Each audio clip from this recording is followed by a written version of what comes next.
নমস্কাৰ আমাৰ চেনেলটোলৈ পুনৰ এবাৰ আপোনালোকক স্বাগতম জনাইছো শাৰদীয় দুৰ্গা পূজা আহি আছে সেই উপলক্ষে মই ইনষ্টেন্ট জেলেপিৰ ৰেচিপি এটা লৈ আহিছো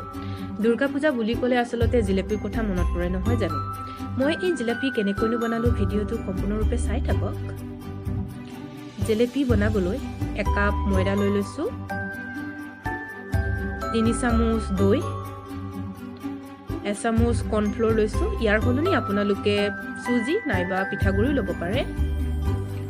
আধা চামুচ মই অৰেঞ্জ ফুড কালাৰ লৈছো ইয়াৰ হলনি ইয়েলো ফুড কালাৰ নাইবা যদি ফুড কালাৰ নাথাকে তেনে হলে হালধি গুৰি অকমানো ল'ব পাৰে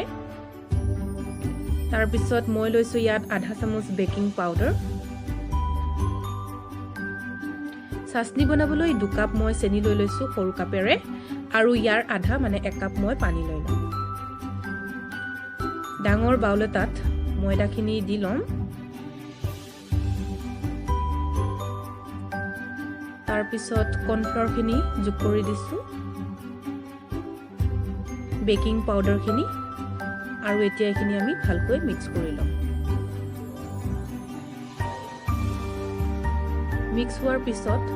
3 চামুচ দৈ এটা আমি যোগ কৰি দিছো আৰু এইখিনিও আমি ভালকৈ মিক্স কৰি লম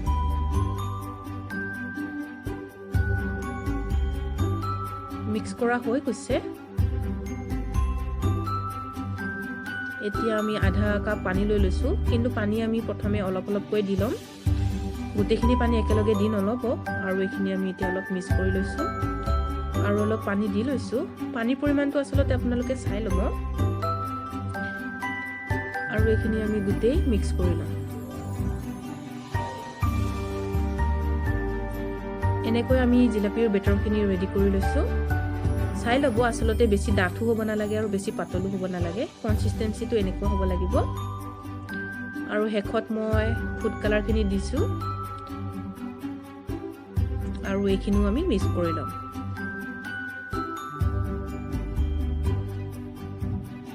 গোটেইখিনি ভালকৈ মিক্স কৰি ল'ব লাগিব মিক্স কৰা হৈ গৈছে এতিয়া এখিনি আমি অকমান টাইম থৈ দিম আৰু চাসনি বনাম আৰু এতিয়া চাসনি বনাবলৈ মই চেনি 2 কাপ দি লৈছো আৰু 1 কাপ পানী দি এখিনি ভালকৈ উতলহালতে থৈ দিম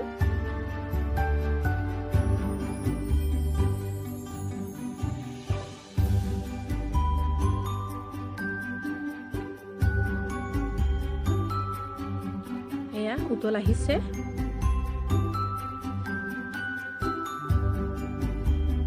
আৰু চেনিখিনি হৈছেনে না আমি আসলতে এনেকৈ চাম যেতিয়া অকমান আঠা আঠা ভাব হ'ব আমাৰ চেনিখিনি প্ৰস্তুত হৈ যাব তাৰ পিছত ইয়াত মই অকমান ফুড কালাৰ দি দিছো যাতে জিলাপিৰ কালাৰ গিখন ভাল হয়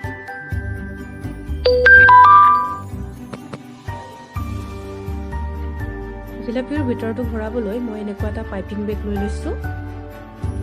পাইপিং বেগটো এটা গিলাসত এনেকৈ মই ফিট কৰি লৈছো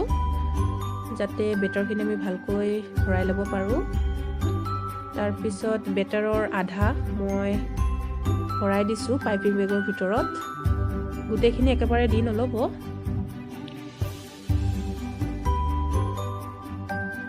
তাৰ পিছত পেকেটটো এইদৰে মই বন্ধ কৰি লম আৰু ইয়াৰ আগটো কেঁচি এখনৰ সহায়ত মই কাটি লৈছো আপোনালোকে কিমান ডাঙৰ পৰিমাণ বা সৰু কৰে এটো চাই ল'ব এতিয়া মই কেৰাহী এখনত ৰিফাইন তেল আধা কাপ দি লৈছো আসলতে তেলখিনি জিলাপি বনাবলৈ বহুত গৰম হৈ থাকিব লাগিব তেতিয়াহে জিলাপিখন খাবলৈ ক্ৰিস্পি হয় আৰু এতিয়া ভিডিঅ'ত দেখুৱাৰ দৰে এনেকৈ পাক দি যাব জিলাপিৰ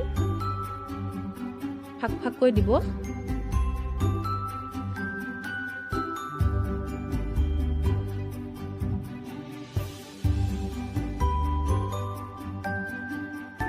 তাৰ পিছত এনেকৈ উলট পালট কৰি থাকিব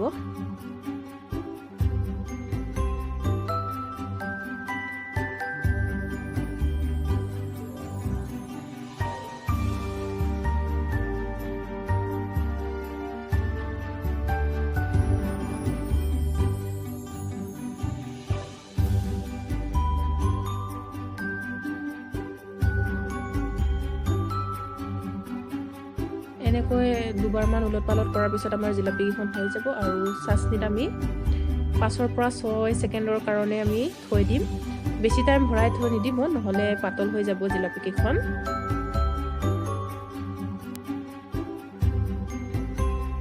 ঠিক আৰু এখন মই এনেকৈ উলট পালট কৰি লৈছোঁ 5-6 ছেকেণ্ডৰ কাৰণে। তেতিয়া আচলতে চাচনিটো ভালকৈ সোমাই যায় জিলাপিত, কিন্তু আমি বেছি টাইম থৈ দিব নালাগে। এয়া মই আকৌ আৰু এটা বেষ্ট বনাই লৈছোঁ। এয়া মই গোটেইখিনি জিলাপি ৰেডি কৰি ল'লোঁ। দেখিছে নহয়, গৰম গৰম জিলাপি আমি কিমান সহজে বনাই খাব পাৰোঁ ঘৰতে। যদি আজি আমাৰ ভিডিঅ'টো ভাল লাগে তেনেহ'লে লাইক, কমেণ্ট আৰু চেনেলটো ছাবস্ক্ৰাইব কৰিবলৈ নাপাহৰে। থেংক ইউ ভিডিঅ'টো সম্পূৰ্ণৰূপে চোৱাৰ বাবে।